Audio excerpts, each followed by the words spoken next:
अब मुझको ना बुलाओ, तुम मेरे पास आओ। बाबा बुला रहे हैं, बच्चों वतन में आओ। अब मुझको ना बुलाओ, तुम मेरे पास आओ।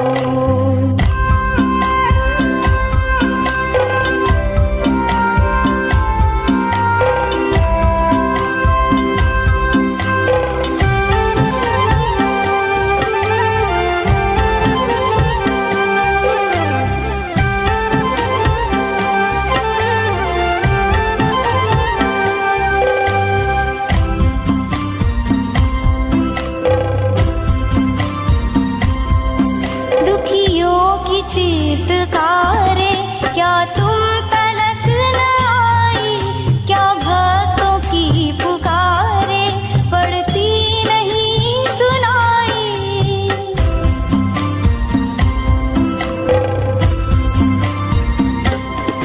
दुखियों की चीत्कारे क्या तुम तलक न आई, क्या भक्तों की पुकारे पड़ती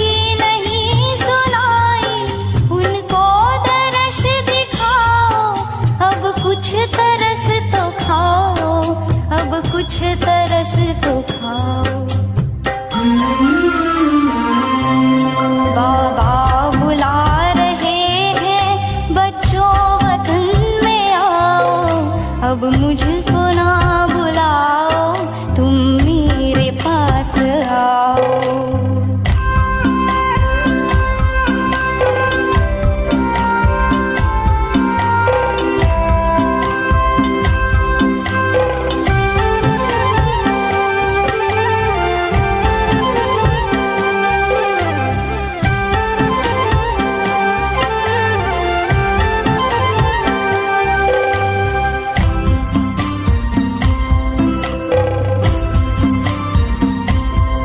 जब जब मुझे बुलाया, तब तब मैं पास आया।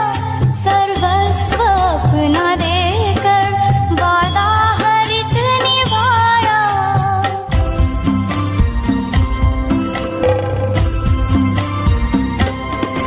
जब जब मुझे बुलाया, तब तब मैं पास आया। सर्वस्व अपना देकर वादा हर एक निभाया।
पिताश्री शिव बाबा याद है ಅವ್ಯಕ್ತ ಬಾಪ್ದಾದ ಮುರಳಿ ದಿನಾಂಕ 9/5/1972.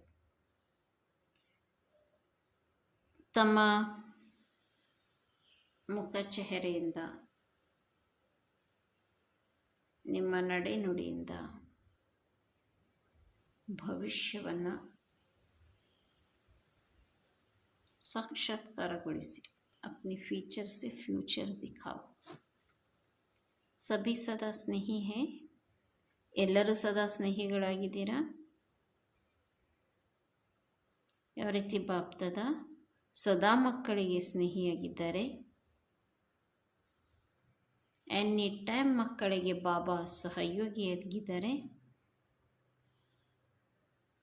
ಎಲ್ಲ ರೂಪಗಳಲ್ಲೂ ಎಲ್ಲ ರೀತಿಯಿಂದಲೂ ಬಾಬಾ ಮಕ್ಕಳಿಗೆ ಸದಾ ಸ್ನೇಹಿ, ಸದಾ ಸಹಯೋಗಿಯಾಗಿದ್ದಾರೆ.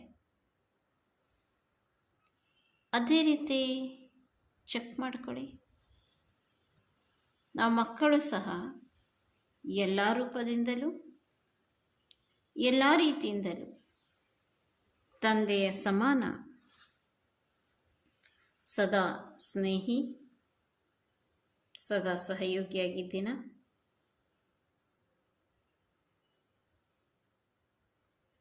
ಸದಾ ಸಹಯೋಗಿ, ಸದಾ ಸ್ನೇಹಿ ಅಂತ ಯಾರಿಗೆ ಕರೆಯಲಾಗ್ತದೆ?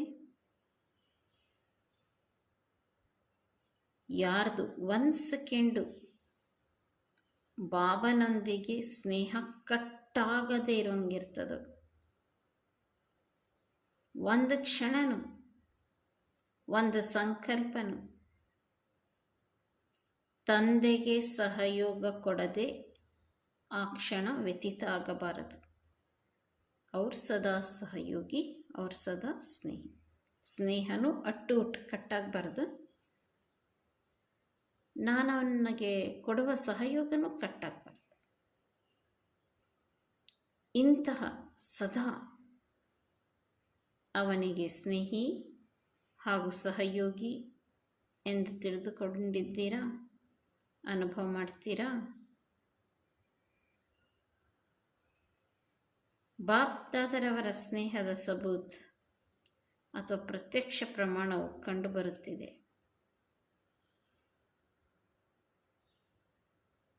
तो बच्चे भी जो बाप समान हैं, उनके भी स्नेह और सहयोग का सबूत व प्रत्यक्ष प्रमाण दिखाई दे रहा है. ಬಾಬಾ ನನಗೆ ಕೊಡುತ್ತಿರುವ ಸ್ನೇಹ ಸಹಯೋಗ ಎಷ್ಟು ಪ್ರತ್ಯಕ್ಷವಾಗಿ ಕಾಣ್ತದೆ ಹೆಜ್ಜೆ ಹೆಜ್ಜೆಯಲ್ಲಿ. ಹಾಗೆ ಮಕ್ಕಳು ಸಹ ಬಾಬಾನ ಸಮಾನ ಸದಾ ಸ್ನೇಹಿಯಾಗಿದ್ದರು, ಸಹಯೋಗಿಯಾಗಿದ್ದರು. ಅದು ಸಹ ಪ್ರತ್ಯಕ್ಷ ಪ್ರಮಾಣ ಕಾಣ್ತದೆ. ಸ್ನೇಹಿ ಆತ್ಮಗಳ ಸ್ನೇಹವನ್ನು ಮುಚ್ಚಿಡಕ್ಕೆ ಸಾಧ್ಯನೇ ಇಲ್ಲ. ನನಗೆ ಬಾಬನ ಮೇಲೆ ಭಾಳ ಪ್ರೀತಿ ಇದೆ, ಆದರೆ ನಾನು ಆ ಪ್ರೀತಿ ಹೇಳೋಂಗಿಲ್ಲಪ್ಪ, ಯಾರಿಗೂ ಹೇಳಲ್ಲ. ಸ್ನೇಹ ಮುಚ್ಚಿಟ್ಕೊತೀನಿ. ಎಷ್ಟರ ಯಾರು ತಮ್ಮ ಸ್ನೇಹವನ್ನು ಮುಚ್ಚಿಡಕ್ಕೆ ಟ್ರೈ ಮಾಡಿದರು, ಸ್ನೇಹ ಎಂದಿಗೂ ಗುಪ್ತ ಇರೋಕ್ಕೆ ಸಾಧ್ಯನೇ ಇಲ್ಲ. ಸ್ನೇಹವನ್ನು ಮುಚ್ಚಿಡೋಕ್ಕಾಗಲ್ಲ.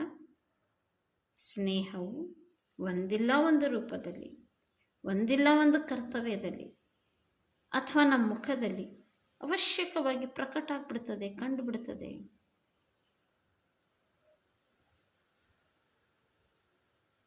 ನಿಮ್ಮ ಮುಖದಲ್ಲಿ ನೋಡಿಕೊಳ್ಳಿ, ದರ್ಪಣದಲ್ಲಿ ನೋಡಿ.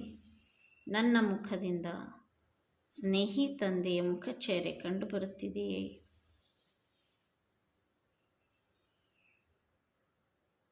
ನಮ್ಮ ಮುಖವನ್ನು ದರ್ಪಣದಲ್ಲಿ ನೋಡ್ಕೋಬೇಕು. ನನ್ನ ಮುಖದಲ್ಲಿ ಸ್ನೇಹಿ ತಂದೆಯ ಮುಖ ಸಂಸ್ಕಾರ ಗುಣಗಳು ಕಂಡುಬರುತ್ತಿದೆಯಾ? ನನ್ನ ಮುಖದಲ್ಲಿ ಬಾಬಂದ ಗುಣ ಸಂಸ್ಕಾರಗಳು ಕಂಡುಬರಬೇಕು, ಚಿಹ್ನೆಗಳು ಕಂಡುಬರಬೇಕು.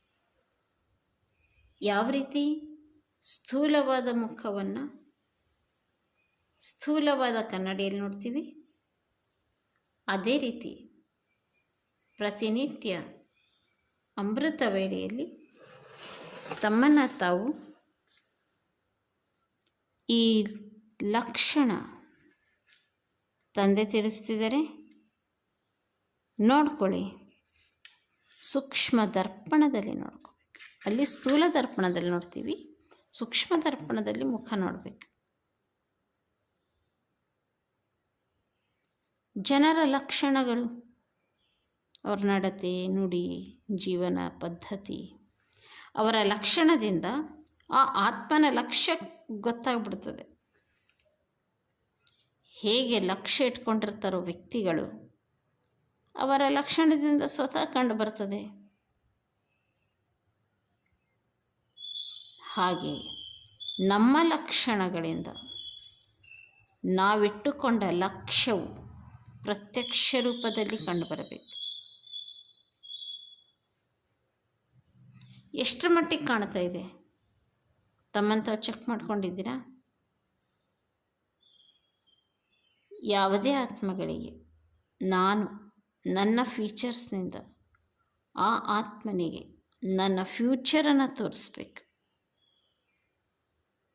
ನಮ್ಮ ಲೆಕ್ಚರ್ನಿಂದ ಫೀಚರ್ಸ್ ತೋರಿಸುವುದು ಇದು ಜನರಲ್. ಭಾಷಣ ಮಾಡಿ ಭಾಷಣದ ಮೂಲಕ ಫೀಚರ್ಸನ್ನು ತೋರಿಸಿದ್ದು ಇದು ಜನರಲ್ ಮಾತು. ಆದರೆ ಯಾವುದರಿಂದ ನಮ್ಮ ಫ್ಯೂಚರ್ ತೋರಿಸ್ಬೇಕು? ನಮ್ಮ ಭವಿಷ್ಯವನ್ನು ನಮ್ಮ ಫೀಚರ್ಸ್ನಿಂದ, ನಮ್ಮ ನಡೆನುಡಿಯಿಂದ. ನಮ್ಮ ನಡೆನುಡಿಯಿಂದ ನಮ್ಮ ಭವಿಷ್ಯ ಕಾಣಬೇಕು. ಲೆಕ್ಚರ್ನಿಂದ ಫೀಚರ್ಸ್ ತೋರಿಸೋದು ಕಾಮನ್. ಯಾವಾಗ ನಮ್ಮ ನಡತೆಯಿಂದಲೇ ಫ್ಯೂಚರ್ ಕಂಡು ಬರ್ತದೋ ಅದೇ ಅಲೌಕಿಕ ಆತ್ಮಗಳ ಅಲೌಕಿಕತೆಯಾಗಿದೆ. ಆ ರೀತಿ ನನ್ನ ಫೀಚರ್ಸ್ ಆಗಿದೆಯೇ? ಇದನ್ನು ದರ್ಪಣದಲ್ಲಿ ನೋಡುತ್ತೀರಾ? ಹೇಗೆ ಸ್ಥೂಲವಾದ ಮುಖ, श्रृंगार से अगर सूरत में कोई देखे तो पहले विशेष अटेंशन बिंदी के ऊपर जाएगा. ಹಾಗಾದರೆ ನಮ್ಮದು ಏನೇನು ಚೆಕ್ ಮಾಡ್ಕೋಬೇಕು? ಫಸ್ಟ್ ಕನ್ನಡಿಯಲ್ಲಿ ಮುಖ ನೋಡಿದ ತಕ್ಷಣ ಶೃಂಗಾರಗಳನ್ನು ನೋಡ್ಕೊಳ್ಳುವಾಗ ಫಸ್ಟ್ ಕಂಡುಬರೋದು ಅಟೆನ್ಷನ್. ಬಿಂದು ಕರೆಕ್ಟ್ ಇದೆಯಾ? ಹಣೆಗೆ ಬಿಂದು ಹಚ್ಕೊಂಡಿರ್ತಾರಲ್ಲ, ವಯಸ್ಸೆ ಬಿಂದು ಸ್ವರೂಪ ಆತ್ಮದಲ್ಲಿ ಸ್ಥಿತರಾದಾಗ ನಮ್ಮನ್ನು ಈ ಧಾರಣೆಗಳ ಶೃಂಗಾರದಿಂದ ಶೃಂಗಾರ ಮಾಡಿಕೊಳ್ಳಲು ಸಾಧ್ಯ. ಈ ರೀತಿ ಶೃಂಗಾರಿತ ಮೂರ್ತಿಗಳಿಗೆ ಎಲ್ಲರೂ ಆಕರ್ಷಿತರಾಗ್ತಾರೆ, ಎಲ್ಲರದ್ದು ಗಮನ ಬರ್ತದೆ. ಅದು ಯಾವುದ್ರ ಮೇಲೆ ಗಮನ ಬರ್ತದೆ? ಫಸ್ಟ್ ಎಲ್ಲರಿಗೂ ನಮ್ಮ ಮುಖ ಕಂಡ ತಕ್ಷಣ ಮಸ್ತಕ್ ಮೇ ಆತ್ಮ ಬಿಂದಿ ತರಫ್, ನಮ್ಮ ಮುಖ ಕಾಣೋಕ್ಕಿಂತ ಹೆಚ್ಚಾಗಿ ನಮ್ಮ ಬಿಂದು ಕಾಣೋಕ್ಕೆ ಶುರು ಆಗ್ತದೆ. ಎಲ್ಲರಿಗೂ ಅಟೆನ್ಷನಲ್ಲೇ ಬರ್ತದೆ. ಯಾರೇ ನಮ್ಮ ಸಮ್ಮುಖದಲ್ಲಿ ಬಂದರೂ ಸಹ ಅವಿನಾಶಿ ತಿಲಕದ ಕಡೆಗೆ ಆಕರ್ಷಿತರಾಗಬೇಕು. ಅವಿನಾಶಿ ತಿಲಕ ಅಂದರೆ ಜ್ಯೋತಿ, ಆತ್ಮನ ನೋಡೋಕ್ಕೆ ಶುರು ಮಾಡಬೇಕು. ನಾವು ಸ್ವಯಂ ತಿಲಕಧಾರಿಯಾಗಿ ನಾನು ಆತ್ಮಸ್ಮೃತಿಯಲ್ಲಿದ್ದರೆ ತಾನೇ ಇನ್ನೊಬ್ಬರು ಆತ್ಮ ಅಂತಲೇ ನೋಡ್ತಾರೆ. ನಾನೇ ಆತ್ಮಸ್ಮೃತಿಯಲ್ಲಿಲ್ಲ, ತಿಲಕಧಾರಿಯಾಗಿಲ್ಲ. ಆವಾಗ ನನಗೇನೆ ನಾ ಆತ್ಮ ನೋಡ್ತಾ ಇಲ್ಲ ಅಂದರೆ ಇನ್ನೊಬ್ಬರೇನ ಅವಿನಾಶಿ ತಿಲಕ ಅವ್ರಿಗೆ ಹೆಂಗೆ ಕಾಣ್ತದೆ ನಮ್ಮಿಂದ? जैसे बाप का बच्चों प्रति इतना सेवा अविनाशी प्रीत बुद्धि बने हैं. ಯಾವ ರೀತಿ ಬಾಬಾ ಮಕ್ಕಳ ಪ್ರತಿ ಎಷ್ಟು ಸ್ನೇಹಿಗಳಾಗಿದ್ದಾರೆ, ಎಷ್ಟು ಪ್ರೀತಿ ಬುದ್ಧಿಯಾಗಿದ್ದಾರೆ. ಅದೇ ರೀತಿ ಪ್ರೀತಿ ಬುದ್ಧಿ ನಿಭಾಯಿಸುವವರೊಂದಿಗೆ ಇಷ್ಟೊಂದು ಪ್ರೀತಿಯ ರೀತಿ ನಿಭಾಯಿಸ್ತಾರಂದರೆ जो अन्य सभी आत्माओं को अल्पकाल का सुख प्राप्त होता है, लेकिन प्रीति की रीत निभाने वाली आत्माओं को सारे विश्व की सर्व सुखों की प्राप्ति सदा काल के लिए होती है. ಜಗತ್ನಾಗ ಎಲ್ಲರಿಗೂ ಅಲ್ಪಕಾಲದ ಪ್ರಾಪ್ತಿ, ಭಗವಂತನ ಪ್ರೀತಿಯನ್ನು ನಿಭಾಯಿಸುವಂತಹ ಆತ್ಮಗಳಿಗೆ ವಿಶ್ವದ ಸರ್ವ ಸುಖಗಳ ಪ್ರಾಪ್ತಿ ಮತ್ತು ಸದಾ ಕಾಲಕ್ಕಾಗಿ ಪ್ರಾಪ್ತಿ.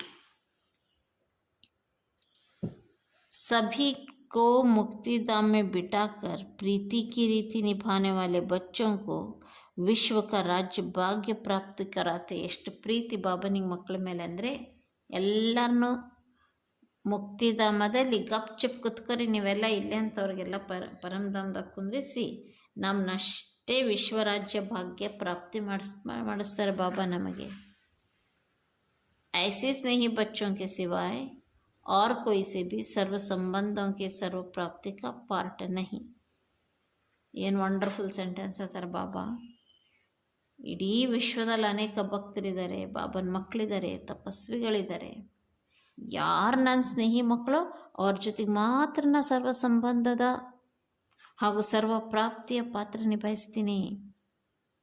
ಇನ್ನೋದವ್ರ ಜೊತೆಗೆ ಈ ರೀತಿ ನನ್ನ ಪಾತ್ರ ಇಲ್ಲ, ಅವ್ರ ಜೊತೆಗೆಲ್ಲ ಸರ್ವ ಸಂಬಂಧ ಅಲ್ಲ. ಈ ರೀತಿ ಬಾಬನ ಜೊತೆಗೆ ಯಾರು ಪ್ರೀತಿಯನ್ನು ನಿಭಾಯಿಸುವವರಾಗ್ತಾರೋ ಅಂಥ ಮಕ್ಕಳಿಗೆ ಹಗಲು ರಾತ್ರಿ ಗುಣಗಾನ ಮಾಡುತ್ತೇನೆ. जिससे अति स्नेह होता है तो उस स्नेह के लिए सभी को किनारे कर सभी कुछ करके अर्पण करते हैं. यह है स्नेह का सबूत. ಪ್ರೀತಿಯ ರೀತಿ ನಿಭಾಯಿಸೋ ಮಕ್ಕಳಿಗೆ ಬಾಬನೇ ಹಗಲು ರಾತ್ರಿ ಗುಣಗಾನ ಮಾಡ್ತಾರೆ. ಯಾವ ರೀತಿ? ಯಾರಾದರೂ ಅತಿ ಸ್ನೇಹಿ ಇದ್ದರೆ ಆ ಸ್ನೇಹಕ್ಕಾಗಿ ಇನ್ನುಳಿದೆಲ್ಲ ಕೆಲಸ ಎಲ್ಲ ಮನುಷ್ಯರನ್ನು ದೂರ ಸರಿಸಿ ಸ್ನೇಹಕ್ಕಾಗಿ ಎಲ್ಲವನ್ನು ಅರ್ಪಣೆ ಮಾಡ್ತಾರೋ ಆ ಅರ್ಪಣೆಯೇ ಸ್ನೇಹದ ಪ್ರಮಾಣ. तो सदा स्नेही और सहयोगी बच्चों के सिवाय अन्य सभी आत्माओं को मुक्तिधाम में किनारा कर देते हैं. ಅದೇ ರೀತಿ ಬಾಬನು ಸಹ ಸ್ನೇಹಿ ಮತ್ತು ಸಹಯೋಗಿ ಮಕ್ಕಳ ವಿನಃ ಇನ್ನುಳಿದೆಲ್ಲ ಆತ್ಮಗಳಿಗೂ ಮುಕ್ತಿಧಾಮದಲ್ಲಿ ಅಲ್ಲೇ ನೆಲೆಗೊಳಿಸ್ಬಿಡ್ತಾರೆ. तो जैसे आकर्षण करने वाले तो जैसे बाप का स्नेह प्रत्यक्ष सबूत दिखा रहा है. ಬಾಬನಿಗೆ ನಮ್ಮ ಮೇಲೆ ಸ್ನೇಹ ಅಂತ ಇದೆ ಅನ್ನೋದು ಕೇವಲ ಗುಪ್ತ ಅಲ್ಲ, ಪ್ರತ್ಯಕ್ಷ ಕಾಣ್ತದೆ. ನಮಗೋಸ್ಕರ ಎಲ್ಲರನ್ನ ಸೈಡಿಗೆ ಸರಿಸಿ ನಮಗೆ ಮುಕ್ತಿಧಾಮ, ಅವ್ರಿಗೆಲ್ಲ ಮುಕ್ತಿಧಾಮ ಕುಂದಿಸಿ ನಮಗೆ ಸತ್ಯ ಕರ್ಕೊಂಡು ಹೋಗ್ತಾರೆ. ಬಾಬನ ಸ್ನೇಹ ಎಷ್ಟು ಪ್ರತ್ಯಕ್ಷ ಕಾಣ್ತದೆ. ಅದೇ ರೀತಿ अपने से पूछो, सर्व संबंध सर्व आकर्षण करने वाली वस्तुओं को अपनी बुद्धि से किनारा किया है.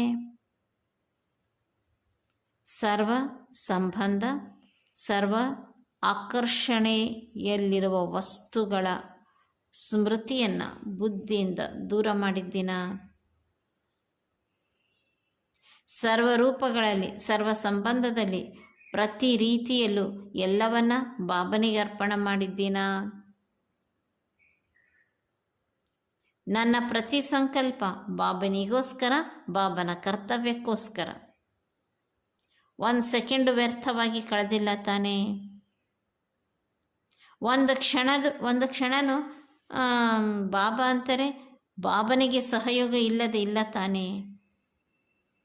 ಸ್ನೇಹ ಅರ್ಥಾತ್ ಯೋಗ, ಸ್ನೇಹ ಐತಿ ಬಾಬನ ಮೇಲೆ ಅಂದರೆ ಅದರ ಪ್ರೂಫೇ ಸಹಯೋಗ. ಎಲ್ಲಿ ಯೋಗ ಇದೆಯೋ ಅದೇ ಸಹಯೋಗ. ಒಬ್ಬ ತಂದೆಯೊಂದಿಗೆ ಬಾಬಾ ತಿಳಿಸ್ತಾ ಇದ್ರೆ ಯೋಗ ಇದ್ದಾಗ ಸಹಯೋಗನೂ ಒಬ್ಬ ತಂದೆಯೊಂದಿಗೇ ಅನ್ನೋದು ಗೊತ್ತಾಗ್ಬಿಡ್ತದೆ ಅಂತಾರೆ ಬಾಬಾ. ಸ್ನೇಹವು ಅವನ ಜೊತೆಗೆ, ಸಹಯೋಗವು ಸಹ ಅವನ ಜೊತೆಗೇನೆ. ಇದು ಅನುಭವ ಆಗಿಬಿಡ್ಬೇಕು. अगर कोई भी व्यर्थ कर्म में सहयोगी बनते हो तो बाबा के सदा सहयोगी हुए. ವ್ಯರ್ಥ ಕರ್ಮದಲ್ಲಿ ಒಂದು ವೇಳೆ ಸಹಯೋಗಿ ಆದರೆ ಅವ್ರ ಬಾಬಾನ ಕರ್ಮದಲ್ಲಿ ಸದಾ ಸಹಯೋಗಿ ಆದಂತೆಯೇ. जो पहला पहला वायदा किया हुआ है उसको सदा स्मृति में रखते हुए हर कर्म करते हो कि कहाँ कहाँ। वक्तों माफिक आप बच्चे भी बाप से टगी तो नहीं करते हो।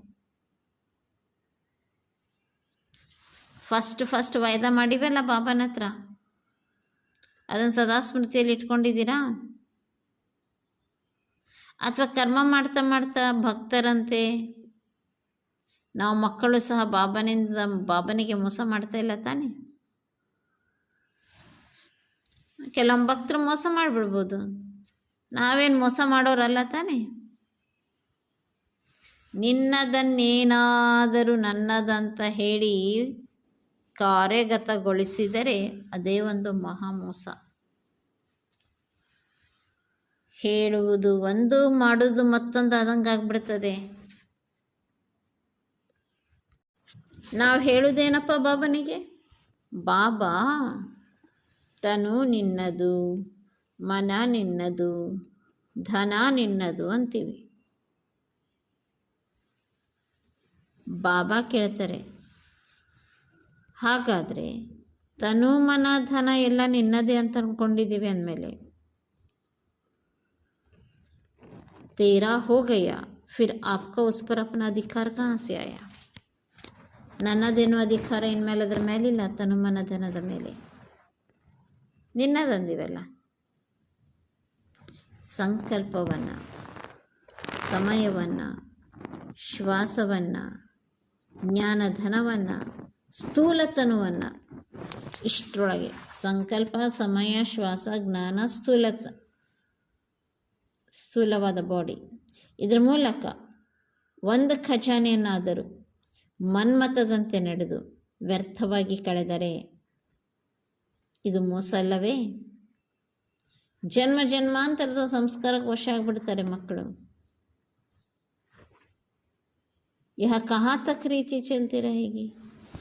ಇಂತಹ ಮೋಸದ ರೀತಿ ಇನ್ನು ಎಷ್ಟು ದಿನ ಅಂತ ನಡೀಲಿಕ್ಕೆ ಸಾಧ್ಯ? ಯಾರು जो बात स्वयं को भी प्रिय नहीं लगती तो सोचना चाहिए जो मुझे प्रिय नहीं लगती वो बाप को प्रिय कैसे लग सकती? ನನಗೇನೆ ಇಷ್ಟ ಆಗಿಲ್ಲ, ಒಳಗೊಂದು ಹೊರಗೊಂದು, ತನು ಮನ ಧನ ನಿನ್ನದನ್ನೋದು ಕೊಡದೇ ಇರೋದು, ಸೆಲ್ಫಿಗೆ ಯೂಸ್ ಮಾಡೋದು, ನನಗೇನೆ ಅದು ಇಷ್ಟ ಆಗಲ್ಲ ಅಂದಮೇಲೆ ಬಾಬನಿಗೆ ಹೆಂಗೆ ಇಷ್ಟ ಆಗ್ತದೆ? सदा स्नेही के प्रति जो अति प्रिय चीज़ होती है वही दी जाती है. ಸ್ನೇಹಿಗಳ ಪ್ರತಿಯಾಗಿ ಏನು ಕೊಡಲಾಗುತ್ತದೆ? ಅವ್ರಿಗೆ ಯಾವ ವಸ್ತು ಭಾಳ ಇಷ್ಟನೋ ಅದನ್ನೇ ಕೊಡ್ತೀರಿ. ಹಾಗಾದರೆ ಸ್ವಯಮನ್ನು ಚೆಕ್ ಮಾಡ್ಕೊಳ್ಳಿ, ನಾನು ಇಷ್ಟರ ಮಟ್ಟಿಗೆ ಪ್ರೀತಿಯ ರೀತಿಯನ್ನು ನಿಭಾಯಿಸುವವನಾಗಿದ್ದೇನೆ. ಪ್ರೀತಿಯ ರೀತಿ ನಿಭಾಯಿಸೋರು ಸ್ನೇಹಿಯಾಗಿರ್ತಾರೆ, ಸಹಯೋಗಿಯಾಗಿರ್ತಾರೆ, ವ್ಯರ್ಥ ಕಾರ್ಯದಲ್ಲಿ ತಮ್ಮ ಸಂಕಲ್ಪಗಳನ್ನು ತೊಡಗಿಸುವುದಿಲ್ಲ, ಮನ್ಮತದಂತೆ ನಡೆಯುವುದಿಲ್ಲ. ಯಾಕೆಂದರೆ ಏನಂದ್ಬಿಟ್ಟಿವಿ? ತನು ಮನ ಧನ ನಿನ್ನದೇ. ಅಚ್ಚಾ, ಹಾಗಾದರೆ ಬಾಬಾ ಮುಂದೆ ಹೈಯೆಸ್ಟ್ ಹೋಲಿಯೆಸ್ಟ್ ಅಂದರೆ ಏನಂತ ಹೇಳಿದ್ದಾರೆ ಅದನ್ನು ನಾಳೆಯ ಮಹಾವಾಕ್ಯದಲ್ಲಿ ತಿಳಿದುಕೊಳ್ಳೋಣ. ಓಂ ನಮಃ ಶಿವಾಯ.